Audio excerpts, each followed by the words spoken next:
Hey everyone, and welcome to our midweek episode of the vlog. So today we are going to be talking about our favorite subject, and that is buying salvage cars from Copart. Is it possible to make money from salvage cars in Copart? That's a subject that we dealt with a week or so ago, and in the video we made the conclusion that actually it's very challenging to make money, and I had quite a few comments from some of you agreeing and some of you disagreeing, and I expected that, and that's fine.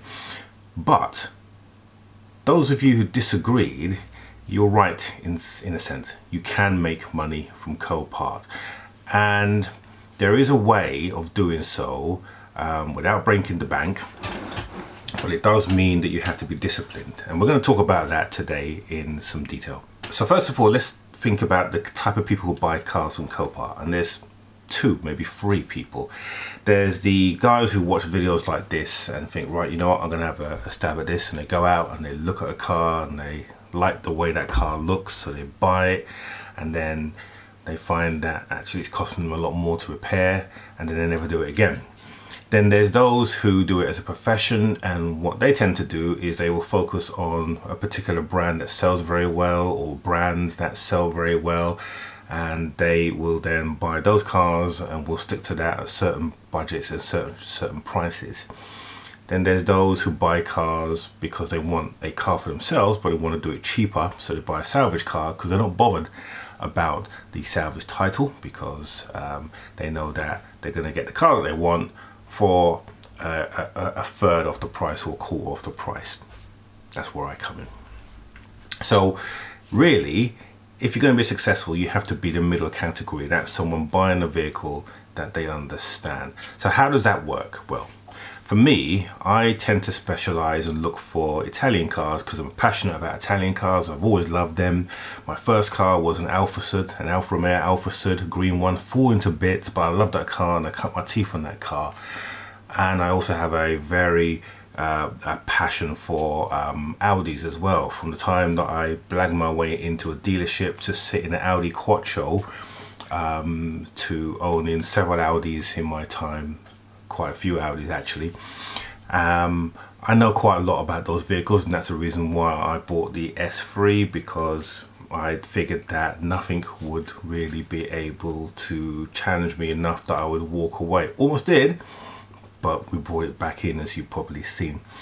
So how do you become successful if you're going to focus on a brand? Well, let's take a look at that in some detail. Okay, so we're going to take a look at my watch list on Copart, and we're going to look at three different vehicles. Three vehicles that, well, I've got a lot more of that in my watch list, but there's three vehicles we're going to be focusing on today. And I'm going to help you to appreciate why it's important to work with a brand and to be able to understand that brand so that you can get the best pricing for your parts because you know it very well. Okay, so the first vehicle we're going to look at on the screen is this Mini. Now, I know nothing about Minis.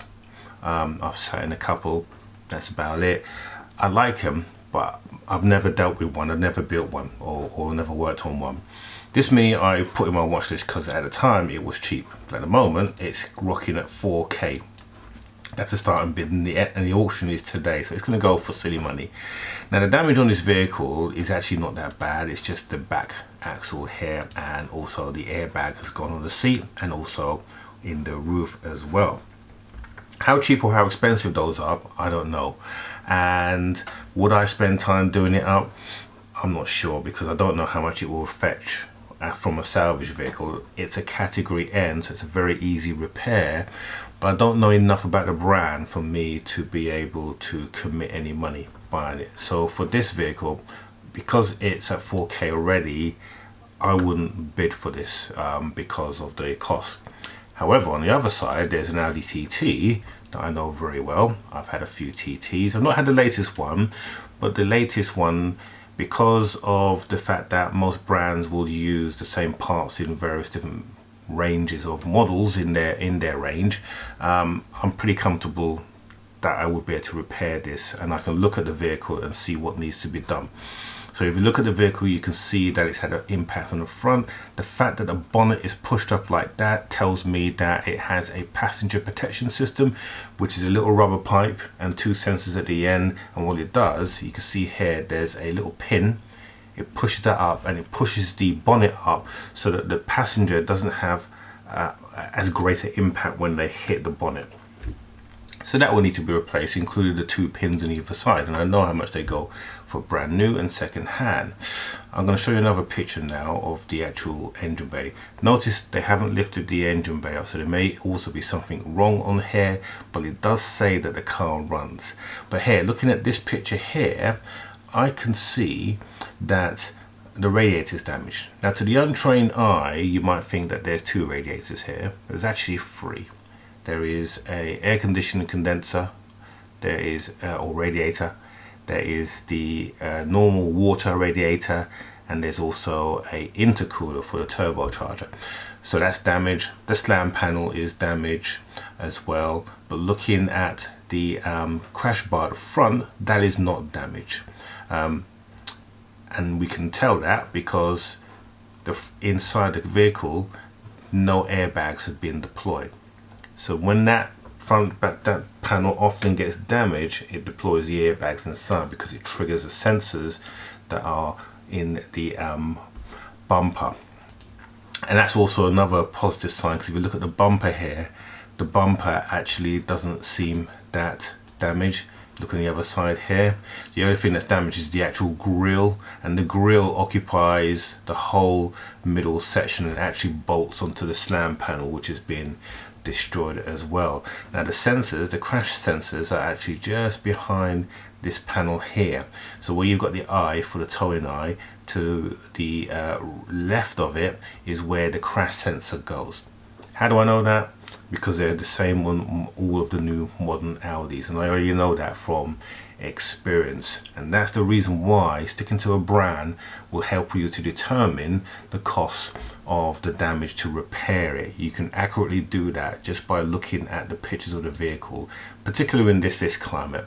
Now if I was able to go and see that car, I would have already priced up the vehicle, and all I will be doing by my visual inspection is confirming what I already know from my visual inspection here. So on this vehicle here, I will be quite comfortable in bidding for it, because I would know how much the parts would cost to repair, and therefore how much I could potentially sell it for, or what I'll be working with. Let's take a look at another vehicle now. We're going to take a look at a Fiat. So as you know, I have a Compovolo grey Fiat Bath that I've repaired in recent months, and I love that car so much that I've named it. It's called Valentino. So here we have another Bath here. It's a white one, and the white, this car looks like a Bossa Nova white. Again, that's because I know the brand pretty well, and if it is a Bossa Nova white, because Fiat do have a few whites in their range, it's a very easy car to get parts for in terms of matching the color. So here I could buy a wing from eBay, pretty relatively easy. The front bumper, a little bit of a challenge because there isn't that many Bossa Nova white or Bath parts on eBay, so I may have to buy another color and then get that painted. That's a factor that I would have to take into consideration in the repair. The front grille here, that's also slightly damaged by the looks of it. Can't see it very clearly in this picture here, but I do have one of these grills spare because I've had 2 when I got my car. So I would be able to use the spare parts I've accumulated and then use that for buying this vehicle. And then its headlight and the daylight running light that needs to be replaced.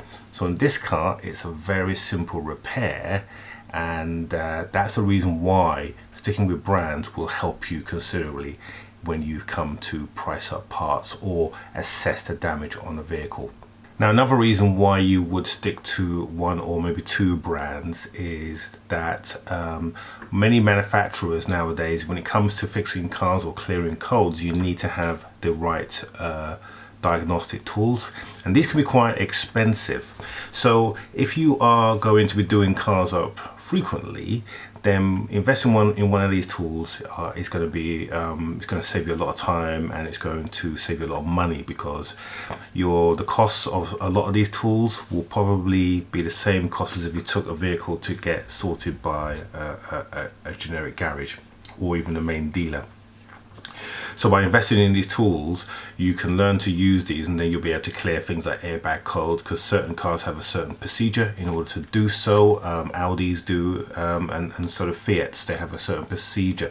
Plus, if you buy, and I would always recommend buying a legitimate version of the software, don't buy the knockoffs from eBays, etc., because they won't help you, and you won't get the support from the dealers as well. And that's really vital if you want to be successful or be able to solve these issues. The guys at VCDS I'm pretty familiar with. I work on, I'm on the forum constantly for fixes when I'm looking for issues, and that's one of the reasons why I was able to fix the issue on the Audi, and the same with the Fiat. So getting the legitimate software is also very, very important. And of course, the final thing that you will benefit from by sticking to one or two brands is that when you do vehicles up, you will get parts that you will keep and you'll use them on other vehicles. So for example, the 500 or the Abarth that I've done a couple now, haven't I, on the channel. I saved some parts which I was able to use on the Abarth, and that of course saved me money. And that's one of the benefits in being able to do up vehicles that you're familiar with. Another guy on YouTube does it, Love 500. He does 500s and 500s only, and he has a number of parts that he has from other vehicles, and that just saves you money. And that's the reason why you focus on one or two brands. So if you stick to those tips, you will save yourself a substantial amount of money plus time, because you become familiar with various different jobs and how quick you do it. You just become more efficient at it, and that way you can turn your cars around a lot quicker. So I hope that has been helpful for you, and that's benefited you. Now on to something else. For the last couple of years now, I've been doing videos on YouTube, and you've been seeing me buying salvage cars and just seeing cars or doing cars that I've enjoyed doing. And now I want to share that with you. I want you guys to send me some of your videos. So every midweek, what I want to do is I want to show a couple of videos that you guys have sent to me. Don't worry about it if you're not if you don't have high class cameras or etc. Doesn't matter. I'll do your editing for you. If you have a phone, modern day phone, which I know most of you, in fact all of you will have, all you need to do is make sure you film it in landscape mode. Don't film it in portrait mode like you're doing a selfie for Instagram, because I can't do much with that, and it cuts off a lot of the film, the picture, the frame. Okay, film it in landscape mode, and then we get the whole frame, and do it in as high quality as you want.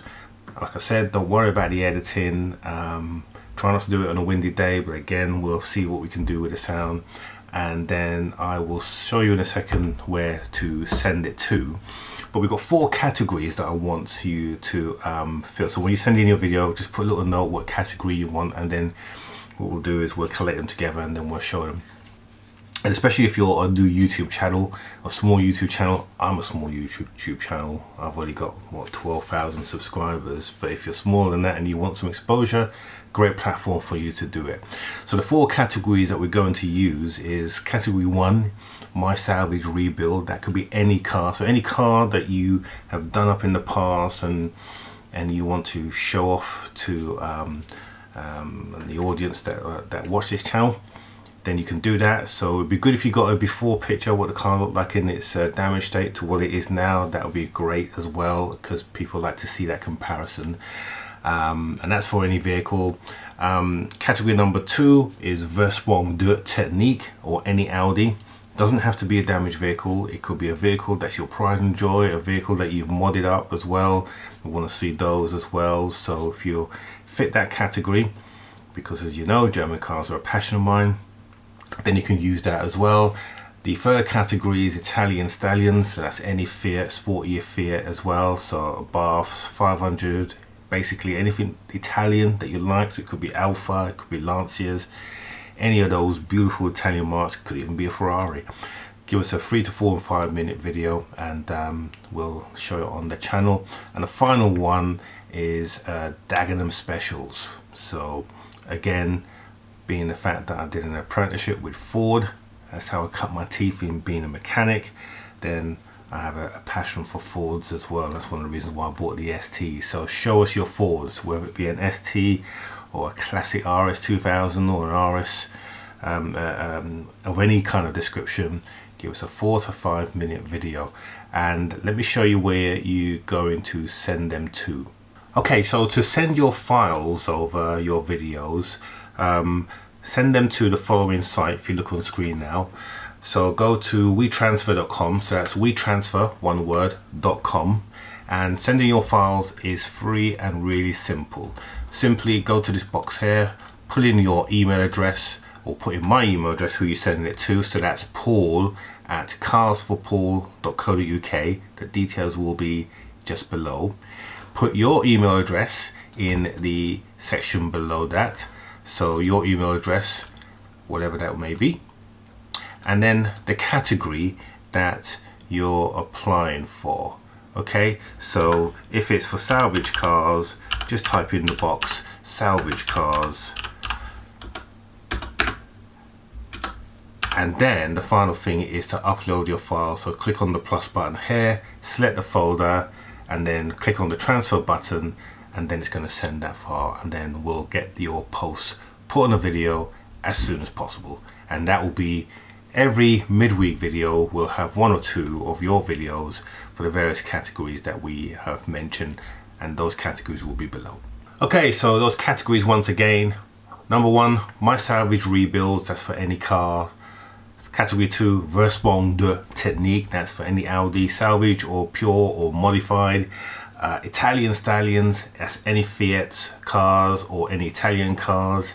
And the last one, Dagenham Specials, that's any Ford STs, etc., or Ford Classics. So look forward to seeing your videos, guys. That's it for this week. Hope you've enjoyed this episode. Don't forget to subscribe down here, like our video, and share our video as well.